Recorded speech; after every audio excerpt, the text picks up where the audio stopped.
ماں کی طرف دیکھا، وہ سخت نظروں سے اسی کو دیکھ رہی تھی۔ مرتا کیا نہ کرتا کہ مصداق، ضحاک نے اس بات میں سا ہلایا۔ آپ کو پتا تو ہے زخم خراب ہو جاتا تو پھر ابو جی مجھ سے ہی ناراض ہوتے۔ اس نے جیسے ماں کو اپنی صفائی دی تھی۔ ہاں ہاں بس، اوروں سے کیا میں شکوہ کروں، میرے خون کا پانی بنانے کو تو تم اور تمہارے ابو جی ہی کافی ہیں۔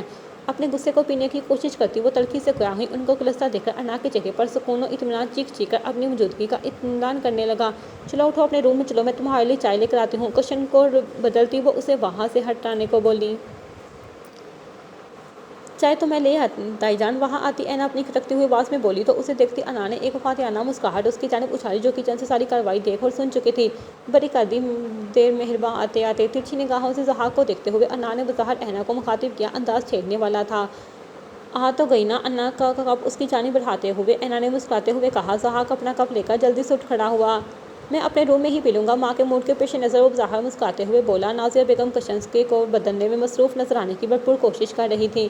بھلا یہی پی لیتے آرام سے۔ انا نے اس کے پیچھے ہی ہانک لگائی تو اینا نے جلدی سے اس کے بازو پر چٹکی کاٹی۔ آپ بھی بس کریں نا، اس نے اپنی ہنسی دباتے ہوئے انا کو ٹوکا، جو مسکراتی نظر کشن کو الٹتی پلٹتی نازیہ بیگم کا لال ببو کا چہرہ دیکھ رہی تھی۔ وہ ایک بار پھر انہیں زج کرنے میں کامیاب ہو چکی تھی۔ تمہیں رضا کو نہیں ماننا چاہیے تھا ہنٹر، اس کے سامنے آرام دہ صوفے پر ٹانگ جمائے بیٹھے منصور صاحب نے کافی سنجیدگی سے کہا تو اس کی بات پر ہنٹر نے اطمینان بھری نگاہوں سے اس کی جانب دیکھا۔ تمہیں نہیں لگتا کہ جو ہو چکا ہے تمہیں اس کے لیے مجھے مشورہ نہیں دینا چاہیے کمال؟ اس نے ٹھنڈے ٹھار لہجے میں منصور صاحب کو کمال کا جواب دیا تو اس کے سخت انداز پر منصور صاحب کمال ٹیک چھوڑتا سیدھا ہوا بیٹھا، ہاتھ میں پکڑا شراب کا گلاس اپنے اور ہنٹر کے درمیان میز پر رکھتے ہوئے اس نے بغور ہنٹر کی جانب دیکھا۔ وہ ہمارے کام کا آدمی تھا، میں صرف یہ کہنا چاہ رہا ہوں، منصور کمال نے کچھ ناپسندیدگی سے کہا تو ہنٹر نے بنا ٹیک چھوڑے خود بھی ٹانگ پر ٹانگ چڑھا لی۔ تمہارے کام کا آدمی میرے انڈر کام کرتا تھا کمال، اور میرے انڈر جو کام کیا جائے اس میں غلطی کی گنجائش میں ہرگز برداشت نہیں کرتا، یہ تمہیں معلوم ہے۔ گلے میں پہنی چین کو شہادت کی انگلی سے چھیڑتے ہوئے اس نے اس بار لاپرواہی سے کہا تو منصور کمال نے گہرا سانس لیتے ہوئے واپس صوفے کی پشت سے ٹیک لگا لی۔ گلاس ایک بار پھر اس کے ہاتھ میں تھا۔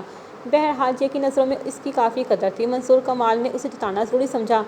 مردے کسی اور کے لیے تو کیا اپنے لیے بھی کچھ نہیں کر سکتے کمال؟ آنکھیں چھوٹی کرتے ہوئے منصور صاحب کمال کی پشت پر کھڑے اس کے باڈی گارڈز کو دیکھتا وہ مسکراتے لہجے میں گویا ہوا۔ کیا مطلب؟ منصور کمال نے شراب کا گلاس دوبارہ بھرتے ہوئے پوچھا۔ مطلب یہ کہ مرنے والے کے ساتھ اس کی قدر بھی مر جاتی ہے۔ رزاق مر چکا ہے تو یقینی طور پر اب اس کے مردہ وجود کی کوئی قدر نہیں ہے، سو خود کو ہلکان مت کرو۔ ٹیک چھوڑتے ہوئے اس بار ہنٹر نے ایک ایک لفظ پر زور دیتے ہوئے کہا تو منصور کمال نے لاجواب ہوتے ہوئے سر اس بات میں ہلا دیا۔ کہہ تو تم ٹھیک رہے ہو، اس نے بڑی مشکلوں سے ہنٹر کی تائید کی۔ یہی بات تم پہلے سمجھ جاتے تو ہمارے 15 منٹ ضائع نہ ہوتے۔ چمکتی نگاہوں سے منصور کمال کا خوف زدہ چہرہ دیکھ کر کہتا وہ واپس ٹیک لگا چکا تھا۔ میرا خیال ہے اب ہمیں کام کی بات کر لینی چاہیے، منصور نے زبردستی مسکراتے ہوئے کہا تو سگریٹ کو لائٹر کا شعلہ دکھاتے ہنٹر نے اس بات میں سا ہلایا۔ تو کرو نا، مجھے کام کی بات کرنا ہی پسند ہے، اس کا جواب ایک بار پھر جتاتا ہوا تھا منصور کمال نے پہلو بدلا۔ نواز، منصور کمال نے گردن موڑتے ہوئے اپنے پیچھے کھڑے ایک گارڈ کی جانب ہاتھ بڑھایا تو اس نے اپنی جیکٹ کے اندر سے ایک فائل نکال کر منصور کمال کو تھما دی۔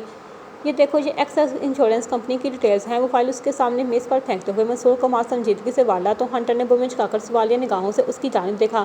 لاؤ دکھاؤ۔ ایک ہاتھ سے بھی کم کے فاصلے پر پڑی فائل اٹھانے کے لیے اس نے ٹیک چھوڑنے کی زحمت کیے بنا کہا تو مجبوراً منصور کمال نے فائل اٹھا کر کھولی اور اس کی جانب بڑھائی۔ آئندہ مجھے کچھ بھی دکھانے کے لیے یہی طریقہ استعمال کرنا کمال، اس بار ٹیک چھوڑ کر اس کے ہاتھ سے فائل لیتے ہوئے ہنٹر نے سنجیدگی سے کہا۔ انداز صاف جتانے والا تھا کہ منصور کا جو فائل پھینکنا اسے اچھا نہیں لگا۔ اس کی تنبیہ پر منصور کمال نے بمشکل اس بات میں سر ہلایا۔ ہنٹر فائل کھول کر بغور ان صفحات کا مطالعہ کرنے لگا جن کے پیچھے 500 کروڑ کی رقم کار فرما تھی۔ تو کمپنی 4 سال پرانی ہے، فائل میز پر رکھتے ہوئے ہنٹر نے کچھ سوچتے ہوئے کہا۔ ہاں، لیکن جب اپنے کسٹمرز کا اعتماد جیت چکی ہے، ہزاروں کسٹمرز ماہانہ کی بنیاد پر کمپنی کو مختلف پالیسیز کی اقساط کی ادائیگی کرتے ہیں، منصور کمال نے بات شروع کی۔ ہنٹر نے کمرے میں موجود باقی افراد کو باہر جانے کا اشارہ کیا تو منصور کمال کے گارڈز بھی منصور کمال کے اشارے پر باہر نکل گئے۔ انسٹالمنٹس کا تعلق بینک سے ہے اور ایک بینک روبری کے بعد فوری طور پر دوسری ممکن نہیں ہے، منصور کمال نے پھر سے کہا۔ ظاہر سی بات ہے جے کا پلان کچھ اور ہی ہوگا، ہنٹر نے سر اس بات میں ہلاتے ہوئے کہا تو منصور کمال نے بھی سر ہلایا۔ کمپنی کی طرف تقریباً 200 سے زیادہ کسٹمر کی پالیسیوں کی ادائیگی واجب ہو چکی ہے، منصور کمال نے آواز کو مدھم کر لیا۔ فقط 4 سال میں ہی ہیں؟ ہنٹر نے آنکھیں چھوٹی کرتے ہوئے سوال پوچھا۔ بالکل، اور اس میں بھی کمپنی کا ہی ہاتھ ہے، منصور کمال نے ہنٹر کی طرف دیکھتے ہوئے معنی خیزی سے کہا تو ہنٹر کی پیشانی پر لکیروں کا جال بننے لگا۔ یو مین کمپنی فراڈ ہے؟ ہنٹر کا سوال منصور کی توقع کے عین مطابق تھا۔ بالکل، اور 200 سے زائد وہ کسٹمرز ہیں جن کی زندگی کی بیمہ پالیسی کی ادائیگی کمپنی نے ان کے خاندان کو کرنی ہے۔